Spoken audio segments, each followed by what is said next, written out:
Just a new ruling came out, a court ruling from Oklahoma, $572 million fine for Johnson & Johnson, the drug and pharmaceutical company. As we know, maybe, or as you guys are familiar, the pharmaceutical company is not the cleanest business overall, so let's dive into it. Make sure to subscribe and to follow on Instagram. Thumb up, smash the thumb up button, let's go.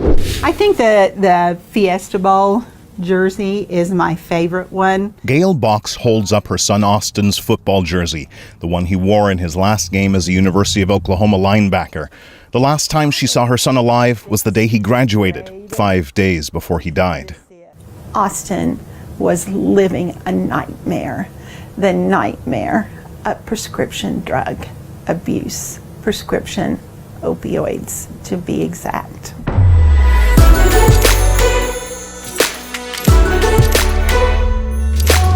So first of all, welcome today to a vlog. I'm just traveling in Saudi Arabia, so a little bit on the tour, not my usual setup, but of course, wherever I am on the road, I am vlogging and I'm taking you with me. So make sure to subscribe and to smash the like button. I am talking about today about Johnson & Johnson. They just were recently, a couple of weeks and months ago, in the news in regards that in their baby powder, in this famous baby powder that everybody know, in this pink bottles that you can buy and put on your baby, on the ass of the baby basically. There they found asbestos with it, which is like a cancer causing, very, very bad chemical.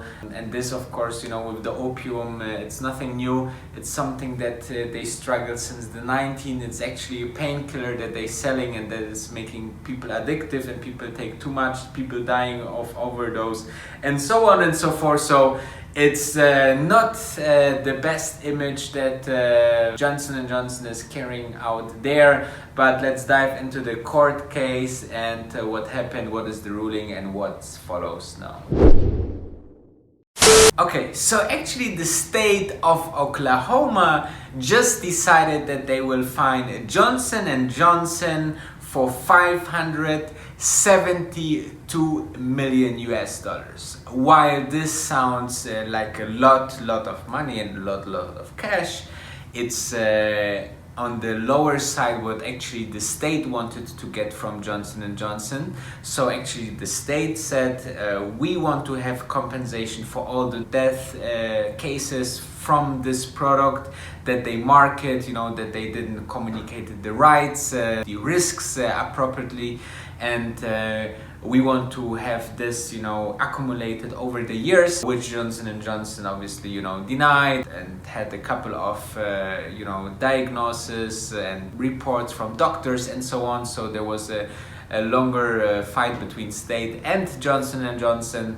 However, they decided now on this fine by the ruling court, and this represent like the cost of 1 year compensations because the state was not able to give the ruling court enough information and declarations that they should pay for much more years.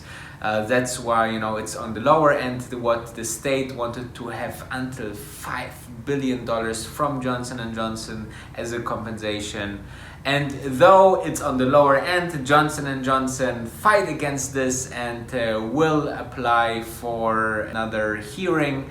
And so it's not in the end, it's in the US. Usually this court cases takes a very, very long time, and in some cases, yes, there are some cases where they are paying a lot of fines, but most of the time, the processes gets like over years, and the companies end up actually to pay not that much how they usually thought to be. So what does it mean for the company? Is it a big amount? Is it a poor amount? Obviously, beside other pharmaceutical companies, Johnson & Johnson is one of the most important, or one of the most known because of their consumer knowledge and brand. They have this very famous baby powder that I said in the beginning, were full with asbestos, or they found asbestos inside this baby powder, you know. So there was a couple of months ago already in the news about bad and negative story as well, you know. So the image of the company,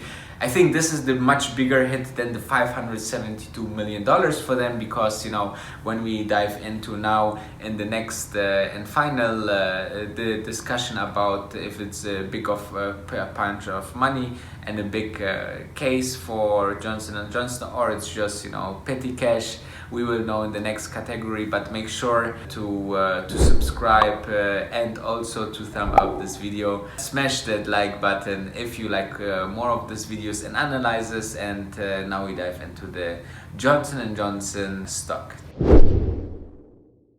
So the Johnson & Johnson stock actually gained 2% after the ruling, because, as I said, it was expected that they could pay much more. But what does it mean for the company? Let's have a look. So actually this company has a market value of about 350 billion US dollars, you know, a PE ratio of just over 20, which is, you know, I would need to look into the pharmaceutical industry to see if this is, you know, cheap or this is more on the expensive side.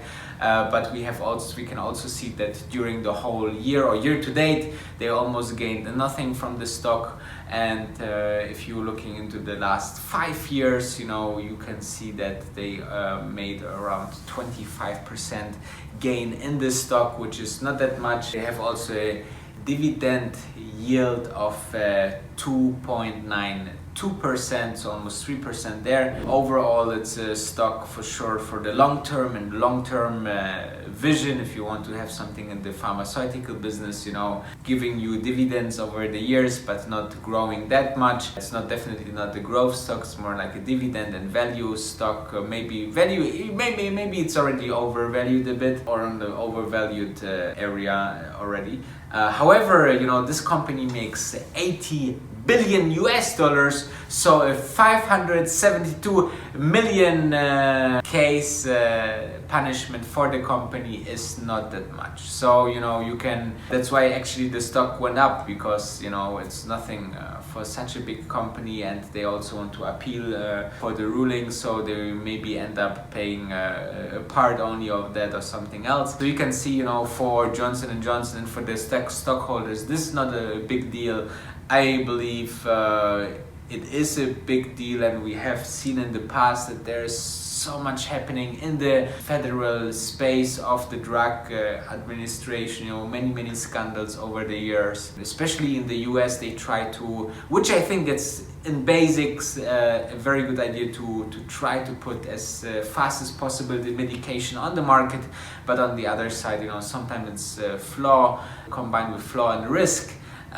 If you want to achieve something, you know, there's always some risk attached to it, especially with medication. So actually, you know, it's not an easy task for pharma concerns like that, pharma companies like Johnson & Johnson in general. However, it's not okay, of course, you know, to put this magic pill, how they call it, on the market just to make so much profit on the deaths of people. So this is my personal opinion. Let me know, guys, what you think. Tomorrow is another vlog for sure, where I'm talking about business, money, stocks, and investing.